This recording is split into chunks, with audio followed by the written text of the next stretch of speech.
Eh bien bonjour, voilà, on est toujours dans la campagne argovienne et puis on essaie de continuer à vous faire profiter de nos petites découvertes. Alors cette fois-ci on va vous inviter à découvrir l'Alpha Giulietta. L'Alpha Giulietta, c'est la pub, vous savez, la pub qui dit faut qu'on l'aime, faut qu'on l'aime. Ça c'est toujours une question de goût parce que la forme, c'est une forme très italienne, donc elle est onctueuse, il y a des formes, il y a de la courbe, il y a des petites choses qui sont bien italiennes. En tous les cas, Giulietta, comme certaines autres marques, on ne va pas les citer, cache sa porte arrière, parce que quand on la regarde comme ça sur le côté, on pourrait presque penser que c'est un coupé, mais non, c'est une 4 portes. C'est une 4 portes et la poignée est cachée comme ça dans le montant. C'est une question d'habitude, on aime, on n'aime pas, question de goût.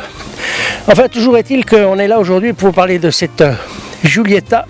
Alors cette Giulietta, qu'est-ce qu'il y a de spécial? D'abord, c'est la version la plus puissante de la gamme des Giulietta. C'est en plus une version qui s'appelle Quadrifoglio Verde, qui est en général attribuée aux versions les plus puissantes des gammes. Celle-ci, elle est équipée d'un 4 cylindres de 1700 cm3 qui développe 235 chevaux. C'est un moteur nouvelle génération, donc on appelle downsizé. Et puis Alpha a quand même aussi toujours ces petits trucs, ces petites astuces. Donc ils ont fait un moteur qu'on peut gérer, conduire avec des modes différents qu'ils ont baptisé DNA. Bon, DNA c'est une question de goût.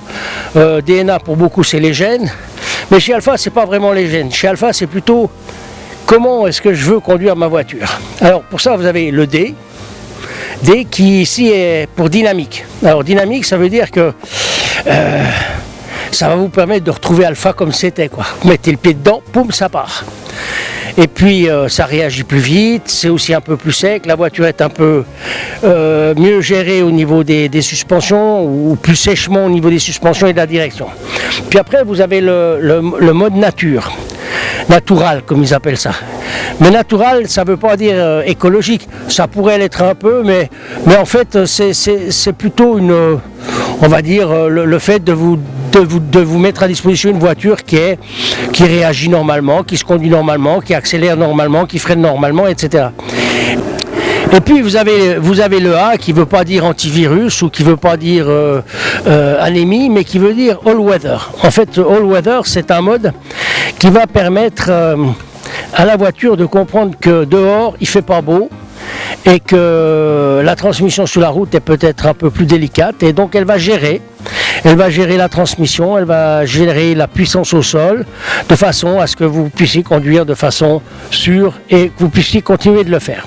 Alors on vous a parlé au début de cette finition Quadrifoglio. Alors qu'est-ce que c'est? Alors cette Quadrifoglio Verde, c'était un peu le petit touch sport qu'Alpha rajoute, on va dire, à la Giulietta de base.